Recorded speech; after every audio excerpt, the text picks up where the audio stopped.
阿修和孙熙。大家好，我是来自北京加密喜剧的孙熙。走了一条弯路，是因为我特别想当一个编剧，然后一直围着这个职业一直走弯路。好，你可以选一个你的对手。我选这个吧，同心撞地球。同心撞地球。天哪！之前我们就觉得他们俩长一模一样，他们俩长得一模一样，言语言愿都没有你们像，真的。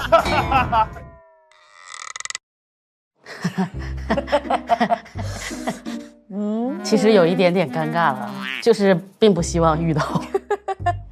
之前他们就逗我们俩，说我们俩站在一起就会消消乐，然后现在选到一起，感觉真的就要消消乐。因为我们身高也是一模一样，1.53米。我们俱乐部的人跟我说我们两个不管谁赢啊，都是战胜了自己。带着这张脸走下去吧。好的，我们弥补了这个双胞胎的空缺。谢谢这两位双胞胎。下面这位演员也是一位新人，仍然来自又来人才了啊！笑妈俱乐部，让我们掌声欢迎阿修。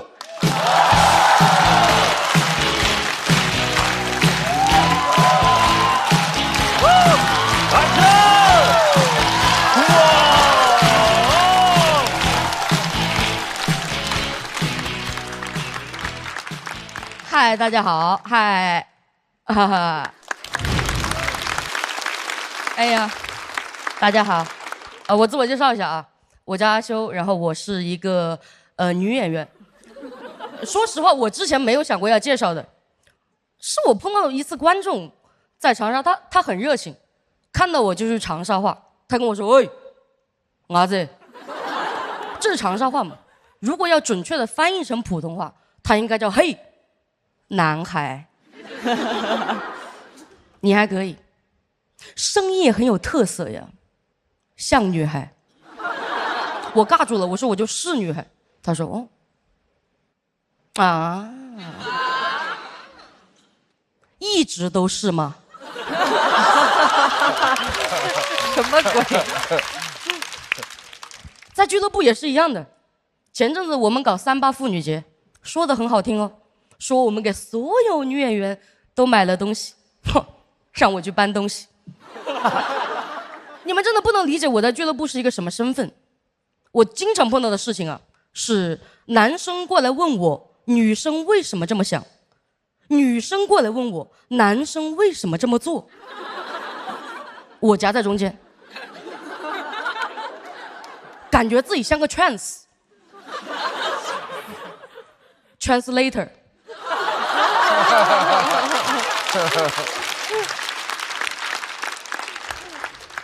因为我一开始剪这个头发真的很简单，就是为了方便。结果老有人跟我说你头发太短了，你要是不想被认错，留长就可以了。好，我们且不说啊，头发要慢慢留长啊。其次啊，怎么会觉得留长就不像男的了？留过呀。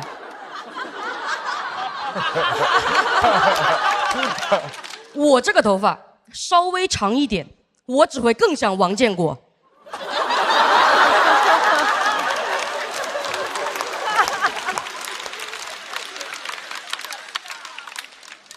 很少有人像他的，真相只有我一个。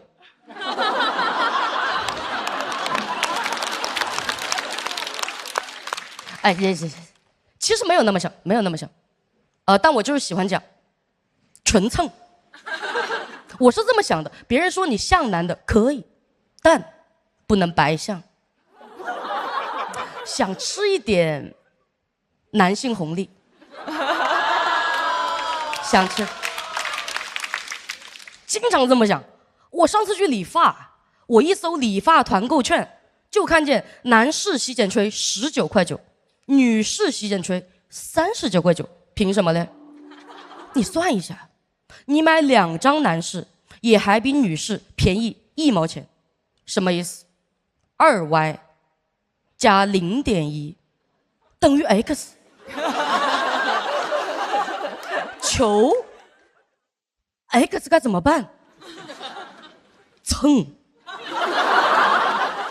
我一开始想迂回一下，我打电话给商家，我说如果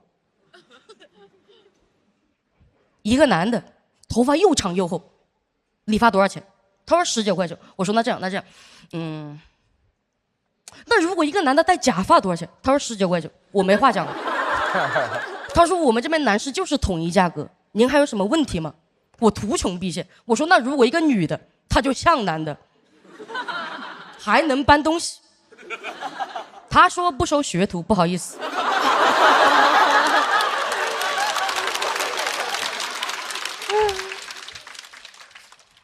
我有点生气了，我想硬装一把。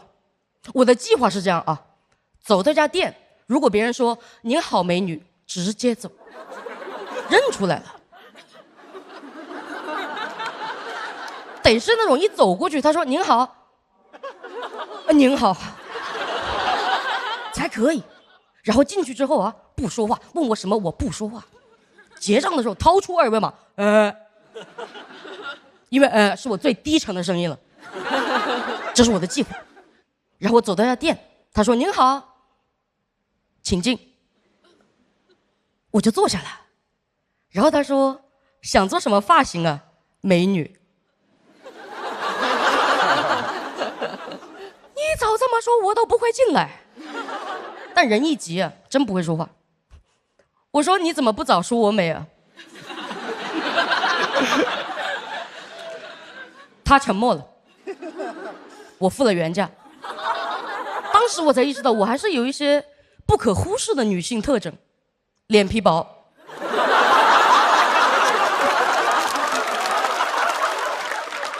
我的本意啊，是想两边都吃一点，结果两边都对我好差。我以前本本分分做女人的时候，本本分分，我想穿那酷一点 oversize 一点的衣服，我都在女装区搜男友风外套。后来想通了，男友风终究是晚晚泪清，直接清。男装区没有什么潮男外套少女风，没有。我现在每天就穿男装小码，童装大码，女装越做越像童装小码，因为我的男装尺寸 S， 女装尺寸4XL， 所以我喜欢穿男装，它不卡你。什么意思？肩膀能进去，你就能进去，你就可以穿。那女装是什么？套上肩膀，告诉你人还有腰。他上半身卡腰，下半身卡胯，背对背卡胯。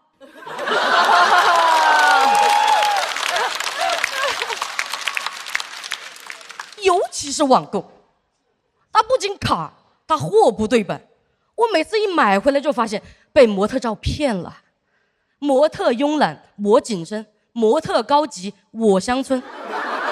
又紧又香，衣锦还乡。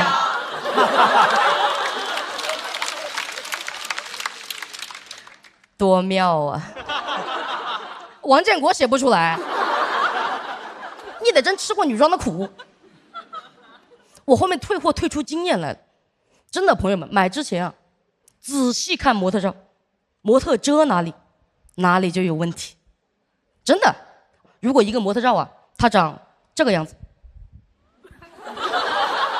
你们猜一下，当时哪里出了问题？脸有问题。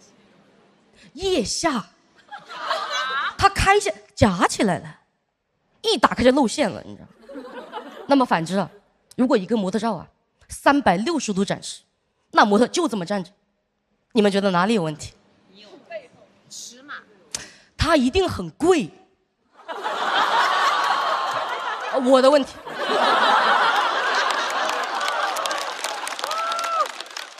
但我还是真的很不爽，我去问了一个做服装的朋友，我说为什么会这样？他说是这样的，做男装啊，追求的是舒适，是性价比高；做女装呢，追求的是曲线，是一个人2道弯。我说什么东西？一个人2道弯，美元？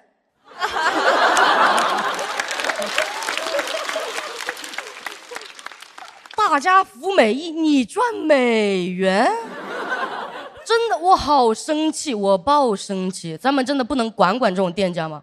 我们不能评选出一个必不穿榜吗？什么偷工减料啊，货不对版啊，通通上榜。如果有那种店连续上榜几年，我直接把他店砸了。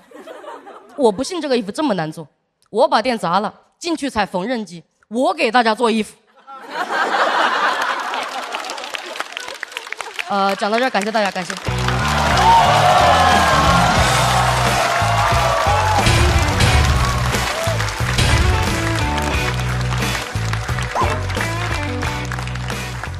阿修的锁票倒计时。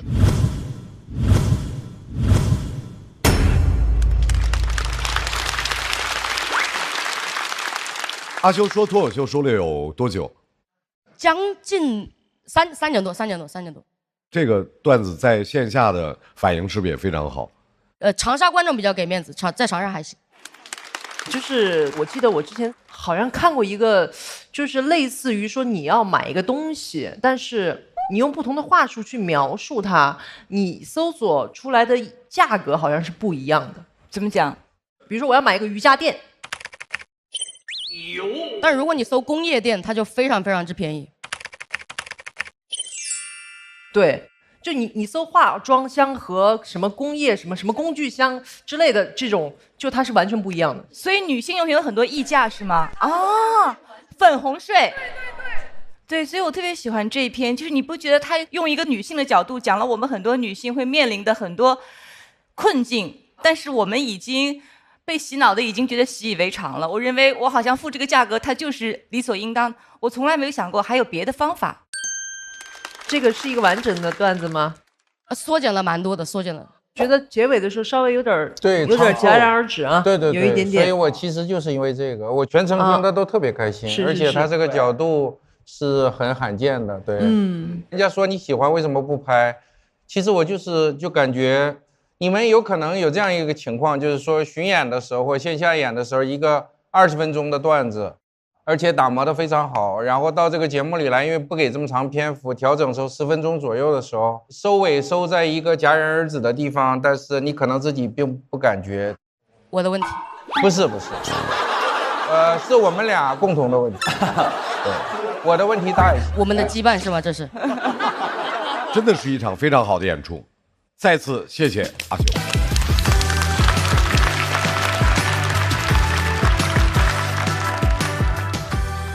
要和阿修进行1v1 PK 的是孙熙，他的自我介绍是：我走了一条弯路，很想知道有多弯。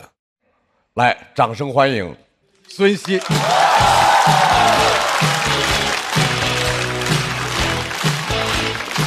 他也擦汗，跟毛豆似的，前两天擦汗。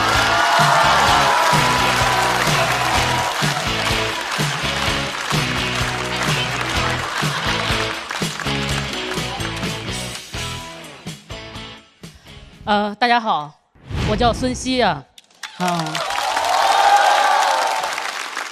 相信你们也能看出来，我也是一个男装的爱好者。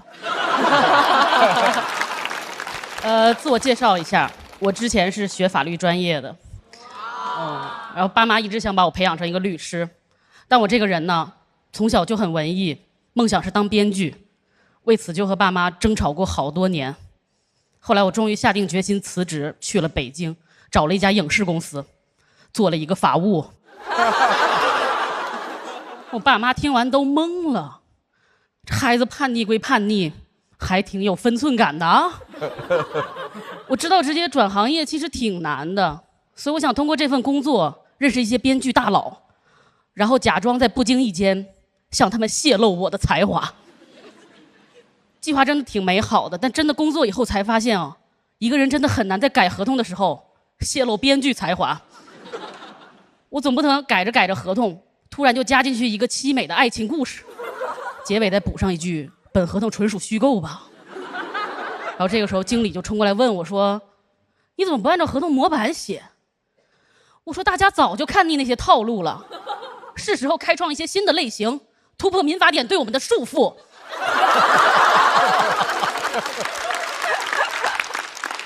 然后我就把所有的长合同全都改成短合同，写他200个逆天反转的条款，勾着大家一级一级的签合同。我还要采访一些现象级的甲方乙方，问他们合作破碎的原因。这系列就叫做再见合同。其实我无数次的想过裸辞，在家里边脱产搞创作，但我发现我根本就不敢。原来我不是一个可以为了梦想不顾一切的人，我是一个保守的理想主义者。放在古代，我就是那种留着长长的辫子喊着改革的保皇派。我不敢与旧势力彻底的决裂，我就想在皇上这儿上班。我想维新变法，我也想带薪变法。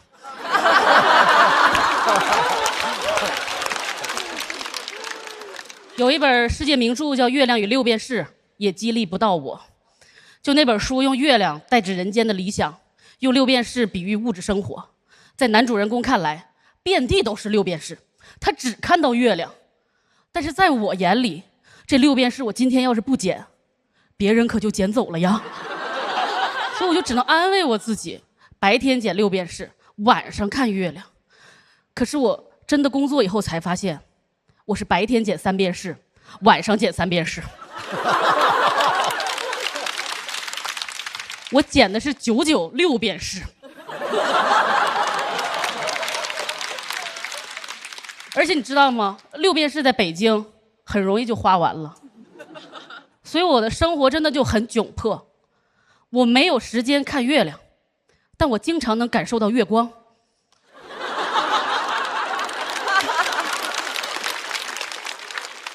所以你知道，这就是我的困境，就是月亮与6便士不可兼得，但月光和6便士轻松就得到了。然后我就这样一直潜伏在法务的岗位上，等待一个转编剧的机会，真的一直都等不到，我几乎都要放弃了。后来终于就迎来了转机，因为我解锁了一个新的业务，叫做写声明。有人看过明星塌房前的声明吗？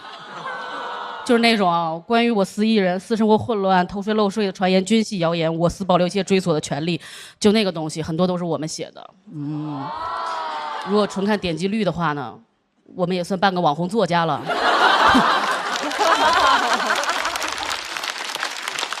就经常会有人好奇问说，公司声明到底有没有法律强制效力啊？坦诚的说呢，基本没有。还会有人好奇问说，那公司声明都是真的吗？坦诚的说呢，这事儿就没法坦诚的说。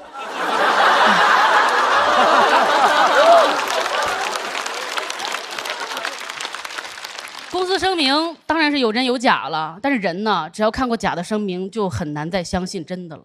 就我也是这样，所以每次公司给我派活的时候，我就会反复的和艺人经纪部门确认，我说，哥哥真的没有睡粉吗？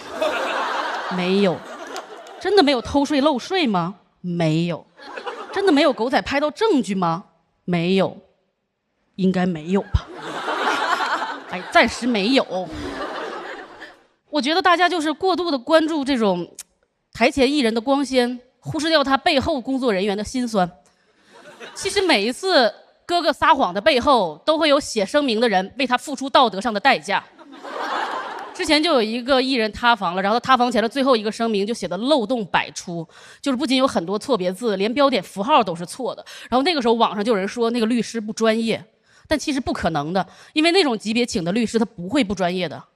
我想一定是那个律师他精神崩溃了，他的良心在受到折磨，他因为不想一错再错，结果一错再错。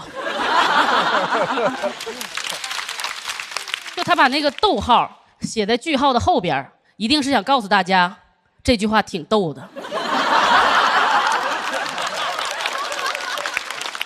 就因为发声明一般就都挺紧急的，所以我们通常都是加班熬夜写声明。我发现人哦，一旦熬夜加班，就特别容易叩问工作的意义。我有一次就写声明就被催得特别急，领导催完了，艺人催。结果声明发完不到半天，我们就被实锤锤死了。然后我去看领导和那个艺人的表情，他们早知道我们会被锤死。然后我那个时候就特别的愤怒，那昨天晚上那么着急是为啥呢？就那么着急和朝阳群众联系吗？我们到底有什么必须要澄清的呢？他自己干过啥，自己心里没数吗？所以我那个时候就觉得工作特别的没有意义。当然了，我支持所有的艺人都通过发声明的手段来维护自己的合法权益，但前提是维护合法权益。就是娱乐圈里可不可以达成一个共识，就是说并不是谁发声明谁就在理，就是你发那种虚假的声明真的没有意义，你只是在摧残你的法务。而且我每次都要特别刻板的写上一句无意占用公共资源。其实我挺不喜欢这句话的，我特别想弱弱的说一句，当你的法务为你熬夜加班并且没有加班费的时候，它就是一个公共资源。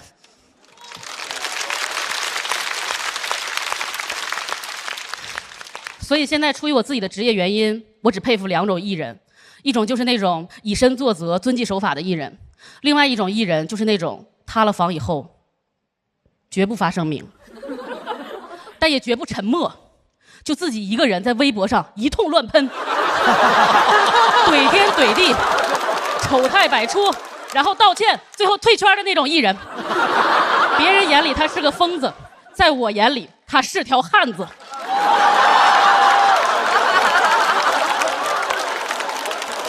我最佩服这种艺人了，他才是真正的没有占用社会资源，他在丰富公共资源。他没有给我造成任何的负担，他塌了那么纯粹，糊的那么彻底，他在娱乐圈倒下去，他在我心里站起来了。我特别想和他说，你做人不怎么样，但你对我是真的好呀。所以就是希望每一个艺人都可以自己承担自己的错误，毕竟老话说得好嘛，一人做事一人担。当然我也必须要坦诚的说，虽然我在这里吐槽了挺狠的，但其实公司给我派声明的活儿我都干得挺认真的。你们也知道嘛，我做人虽然叛逆，但很有分寸感。然后我有一次就是因为声明写的实在是太好了，就得到了我公司大领导在公司群里的通报表扬。那一刻我就知道自己成功了，一个人就是可以在做法务的同时泄露自己的编剧才华。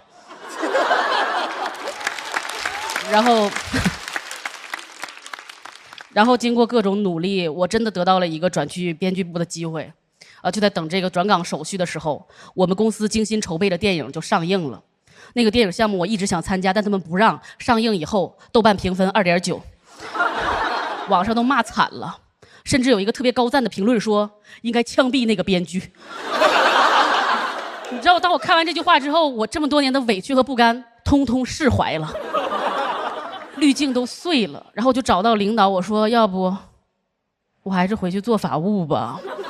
网上虽然没有人夸我，但也没有人要杀我呀。讲到这里，谢谢大家，我是爱走弯路的孙熙。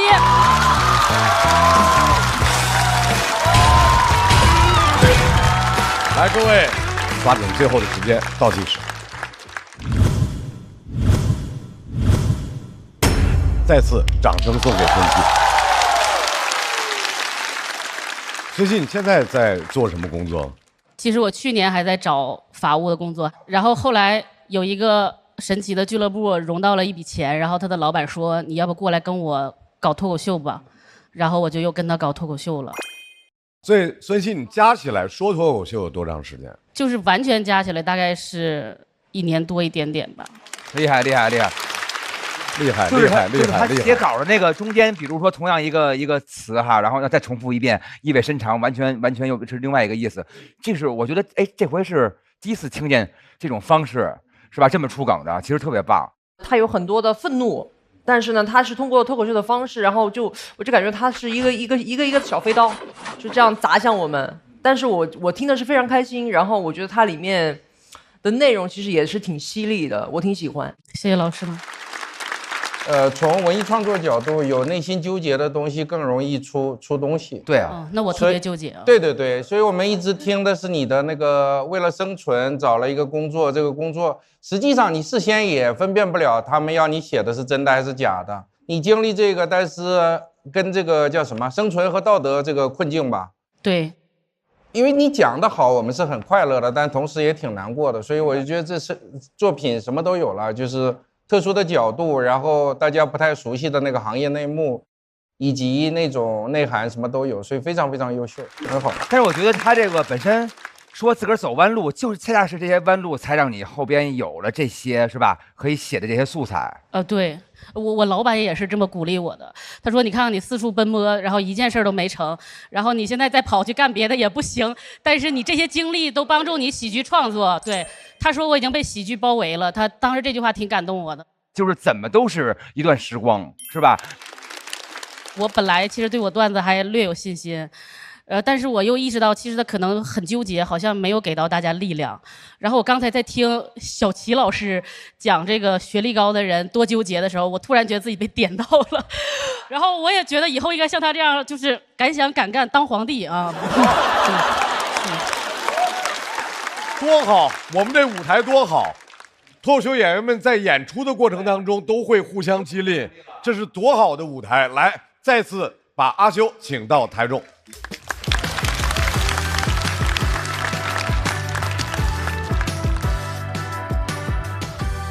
我们先来看一下台上4位给出的票数，30对40。在全场观众投票结束之后，我们来看一下阿修和孙熙的票数。